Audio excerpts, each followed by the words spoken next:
Both of today's stories are about people who made big choices that they thought would improve their lives. But neither of them really took the time to actually learn exactly what they were signing up for. And that led to disaster.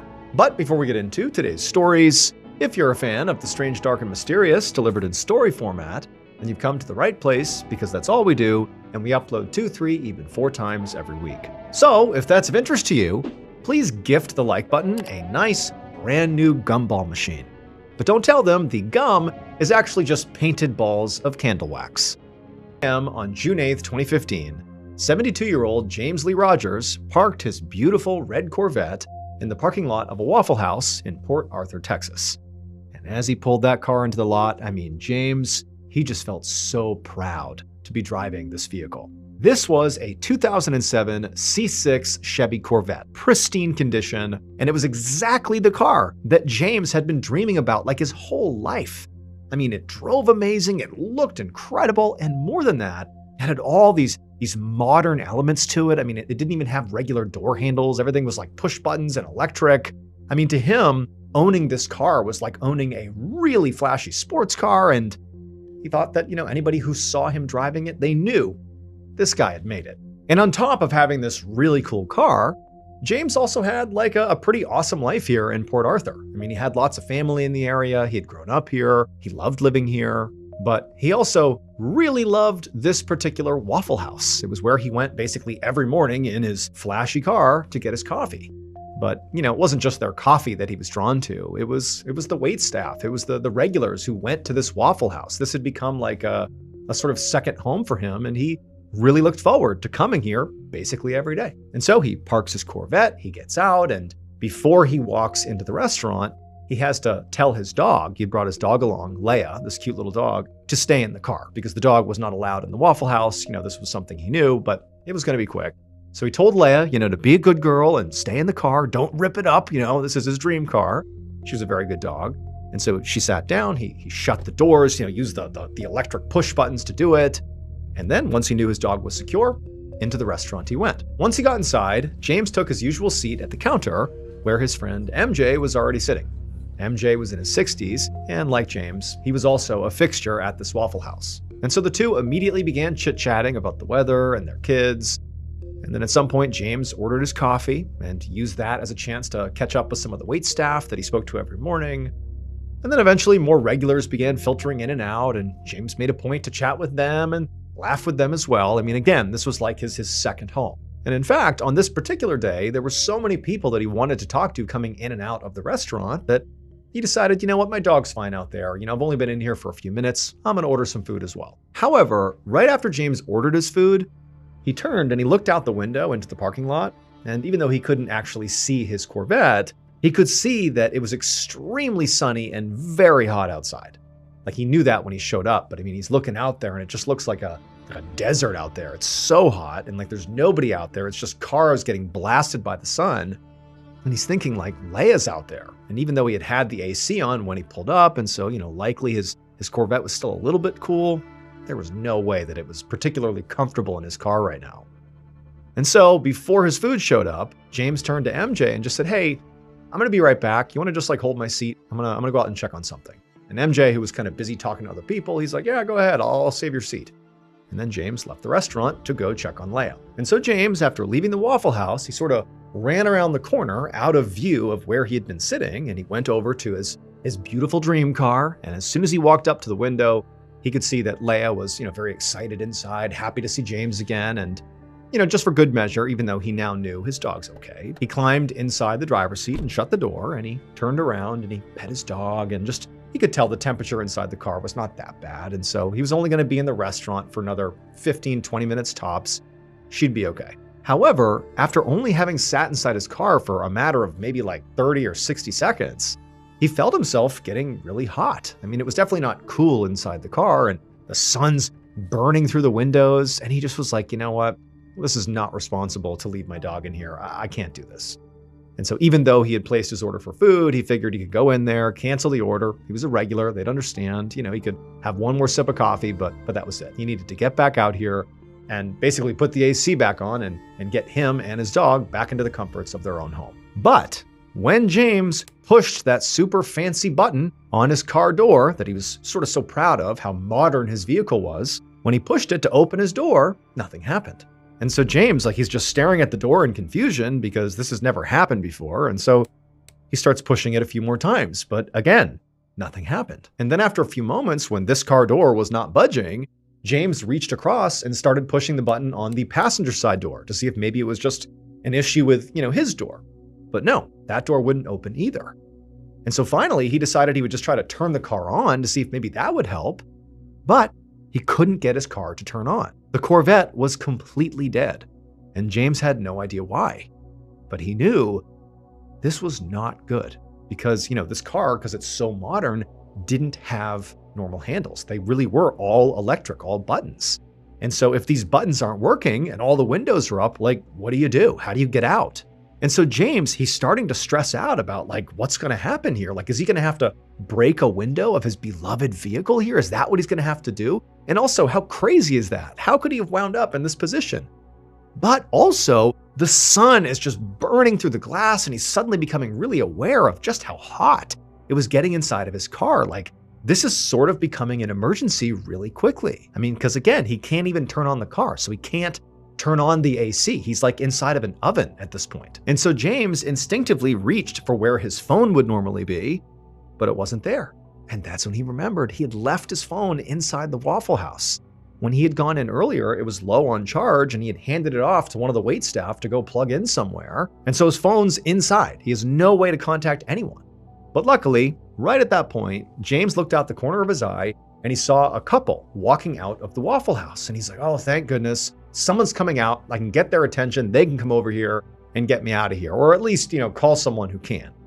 And so he starts waving, through the front windshield at this couple as they're sort of walking generally in his direction, but they clearly didn't see him. The sun is glaring off the glass, kind of making it hard to see inside. And so James is sort of realizing this, and he's becoming more and more desperate as he and his dog are getting more and more overheated. And so he began leaning on the horn to get their attention that way, but no sound came out of his Corvette because the horn was powered by electricity, and again, the car is dead. And so James now is getting frantic. He's banging on the windows, he's screaming to them. But this is a nice car. It's totally soundproof inside. Again, there's the glare from the sun on the glass. The windows are partially tinted. They can't see or hear him. And so this couple eventually comes right near his vehicle. They climb in their car and they drive away without ever noticing him. Once they were gone, James told himself that, you know what, this is a busy area. Lots of people come in and out of this Waffle House. Someone's going to see us. Someone's going to get us out of this car. And so for the next several minutes, James looked all around him, looking for anybody walking through this parking lot, looking for people coming out of the Waffle House, and anybody who came even close to his vehicle, he would scream and yell and bang and do anything he could to get their attention. But nobody noticed him. No one could see or hear him. And now James and his dog were really starting to struggle with the heat inside of this vehicle. It really was like they were trapped inside of an oven. And so eventually, when it seemed like no one was going to notice them, James just began frantically looking around the interior of his car for a toolkit. He thought he had left a toolkit in here somewhere, in case of emergencies.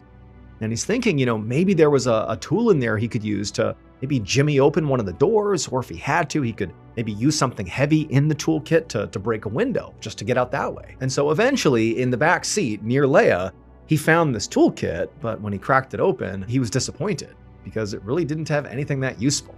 There were some pliers, there were some jumper cables, and a flashlight. But, James, he still took the pliers and he jammed the head of the pliers into the crack of the driver's side door to attempt to basically wrench open the door. But the pliers were very thin, and so he didn't budge the door at all. And he used a lot of energy trying to, force the door open. And remember, it's blisteringly hot inside of the vehicle at this point, and it's getting harder and harder to breathe.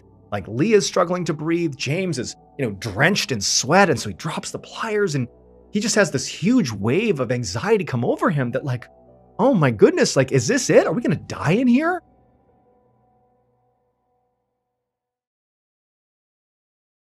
And so as this crushing reality is coming down on him, James has this adrenaline surge, and he leans back in his seat and he starts kicking as hard as he can against the glass with his feet to try to break open the windshield or kick open the driver's side window. But amazingly, despite all of his energy going into this, he didn't crack the window at all. Like it felt like he was kicking a concrete wall. There was no budge, nothing. And so again, after exerting even more energy and now sweating even more, and it's getting harder and harder to breathe, James took those pliers and he's really gassed, he can barely breathe, and he starts smashing the head of the pliers into the window.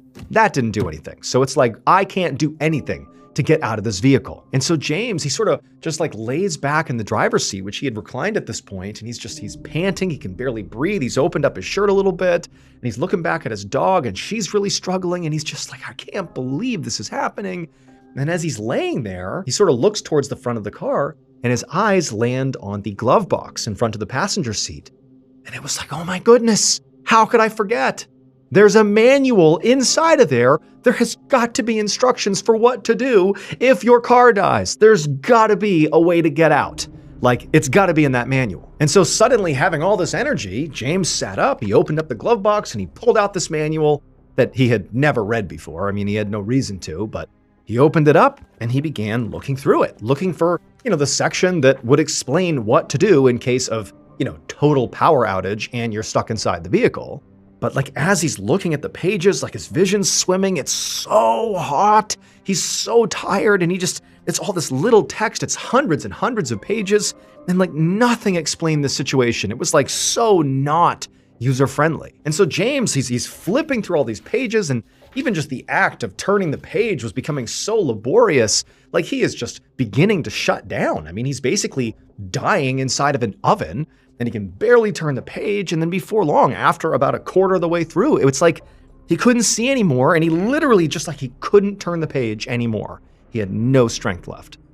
MJ, so James's buddy, the guy in his 60s who was also a regular at the Waffle House, he's inside the Waffle House, he's having his breakfast and his coffee. He knew James had stepped out, he was gonna be right back, and he did not come right back, but he figured no big deal, he probably got caught up with something. Maybe he forgot that he had ordered food. But, MJ, he's got all these reasons for why James has not come back to the restaurant. And also, MJ, being a regular, he's chatting it up with other people. He's not really even aware of the fact that James has not come back inside the Waffle House.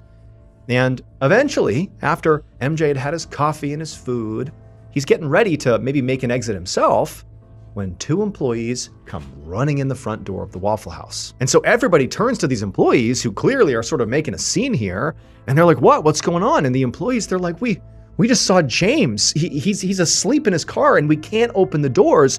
We slammed on the windows, but he's not reacting. At this point, MJ felt sick to his stomach because he suddenly realized when he looked at his watch, it had been 4 hours since James had gone outside saying he'd be right back. Now, MJ, he got caught up doing other things, and he was in here all the time. He loved being here. Time flew when he was in here, but even he didn't understand how much time had passed. And he's thinking oh my gosh, what's happened to James? And so MJ jumps out of his seat and he runs outside into the blistering heat. He goes around the corner to the red Corvette. He sees, through the tinted glass, there's James inside of the vehicle. He starts hitting on the window, but there's no answer. James isn't moving. And so MJ calls 911. It would turn out when James bought the red Corvette, it really was like his dream car. He fell in love with it. It was beautiful. It was flashy. It oozed status. It had all this new tech. It looked so expensive. It was perfect. And James, he didn't just, buy this car and that was it. After he had it, he obsessed over it. He learned every little detail about it. He took great care of it. He drove it everywhere. This was like his child. But despite, really obsessing over the car, he never learned one really important thing about this car, which is what do you do if you happen to be inside of the vehicle with the windows rolled up and your power goes out? Because the doors are not regular doors. They're powered by buttons. They're electrical. And if you have no power, you can't open them, as he found. Well, it turns out there's actually a lever under the driver's seat that once you pull it up, it pops open the driver's side door and you can get out, no matter if there's electricity or not. But that information was buried on page 80 of that owner's manual that he had pulled out and begun flipping through, but he was so delirious from heat exhaustion, he couldn't get that far into the manual. He's like combing through all this really dense text. He made it about a quarter of the way through when unfortunately he and his dog Leia died from heat exhaustion. James's family filed a wrongful death case with Chevrolet, the maker of the Corvette, in 2018, but the case was dismissed. Chevrolet still makes Corvettes with these special electric doors, and there have been numerous additional incidents of people getting locked in and trapped. But in more recent Corvette models, the manuals have the information about the door's release lever much closer to the front of the manual.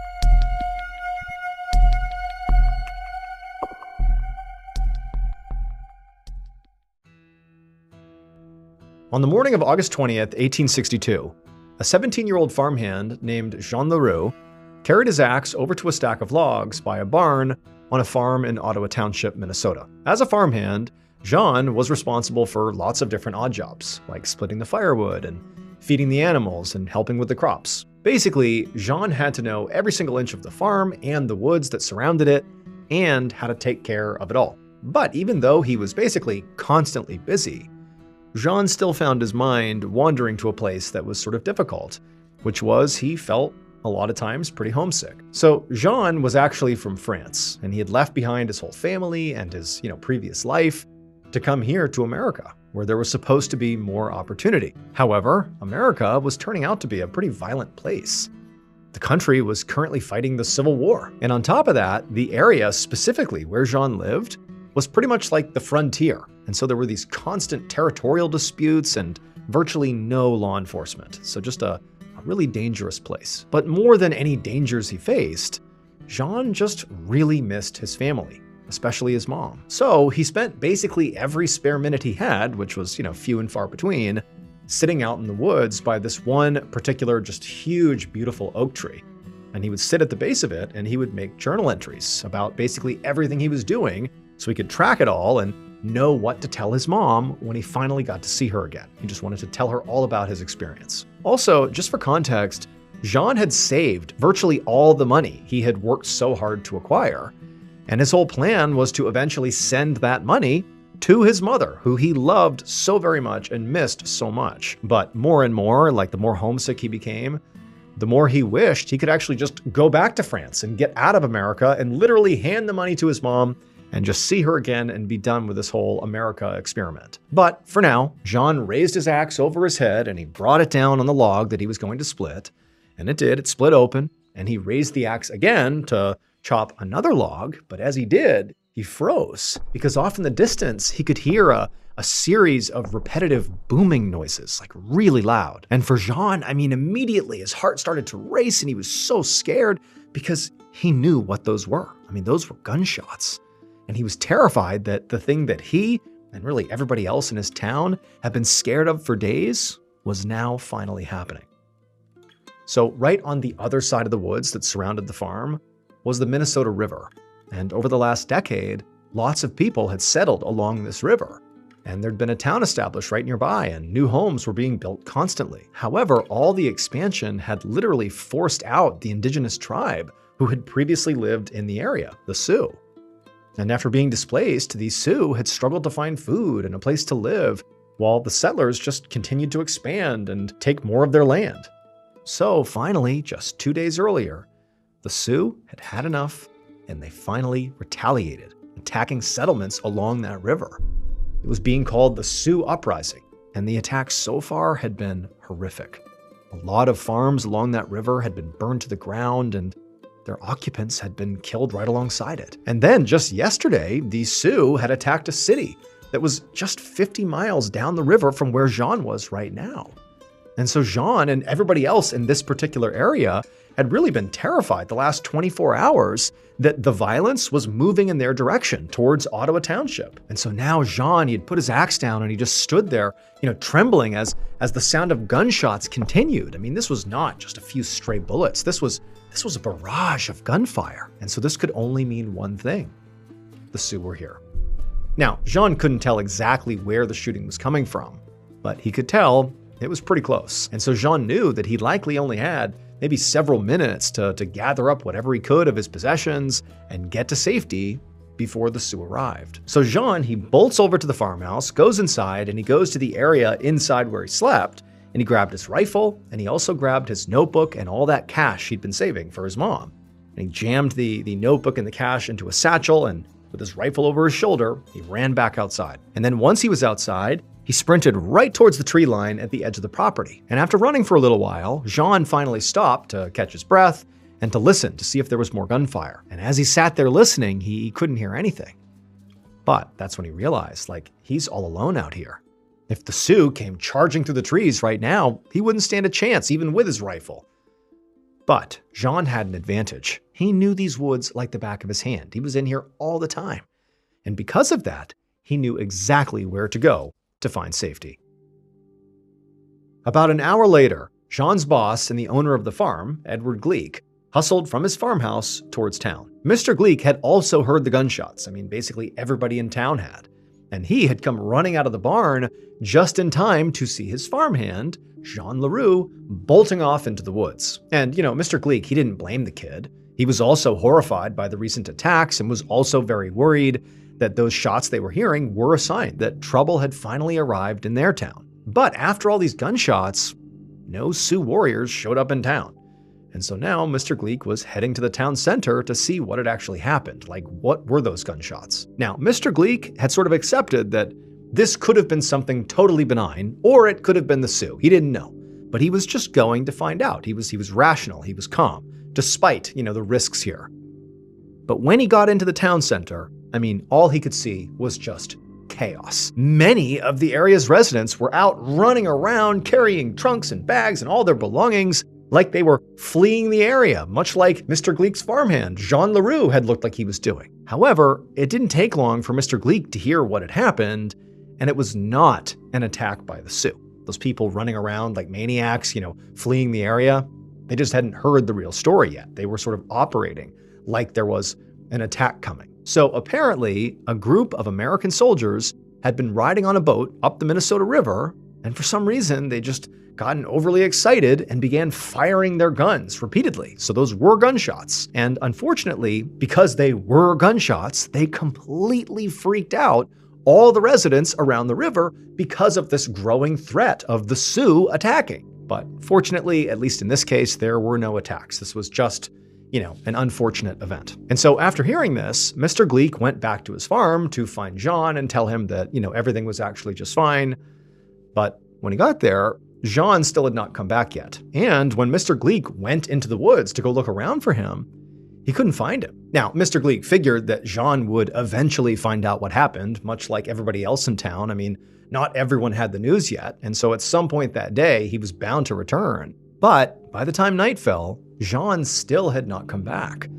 And then the next day, Jean didn't come back. And the next day, and the next day, he just didn't come back. And so finally, after repeatedly searching his property and asking all over town if anybody had seen Jean, Mr. Gleek finally came to the conclusion that Jean must have fled because of this Sioux attack and then likely gone back to France to be with his mother, something he knew he wanted to do anyways. Maybe this was his excuse. 57 years later, on a morning in July of 1919, Mr. Gleek sat on his porch looking out over his farm, the same farm that Jean had been a farmhand for 57 years earlier. Mr. Gleek was old now, and so he could no longer actually physically work on the farm himself. So instead, he had to hire entire crews to do various jobs.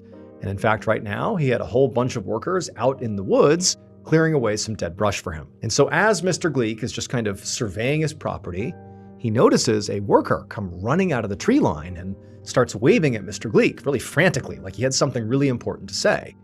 And then as the man got closer, Mr. Gleek could see that this worker looked terrified. And before Mr. Gleek could ask what had happened, the worker, whose face was, white as a ghost, said Mr. Gleek needed to come and see something. And so Mr. Gleek, who was, very intrigued at this point, managed to haul himself up and he slowly hobbled off into the woods with this worker.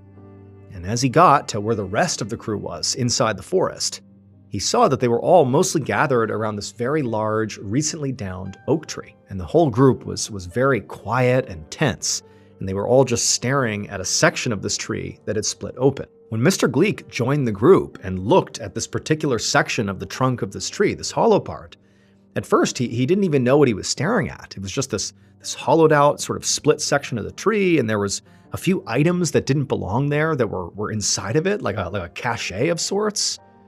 But then he sort of fixated on one particular item, and that's when he understood why the group was just so stunned. And as he stared and sort of took in what he was seeing, he suddenly became utterly horrified. It would turn out, when Jean ran off into the woods 57 years earlier, he used his intimate knowledge of the farmland and the surrounding woods to escape what he thought was a very dangerous situation.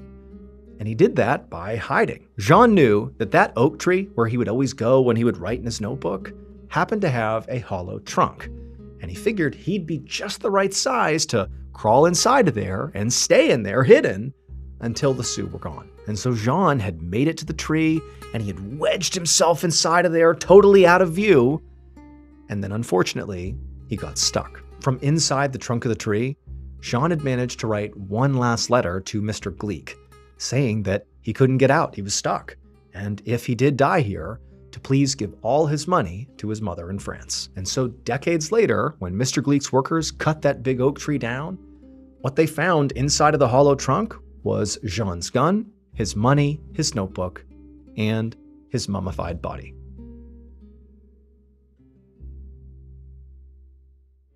Thank you so much for watching today's episode. Let me know what you thought of it in the comments below.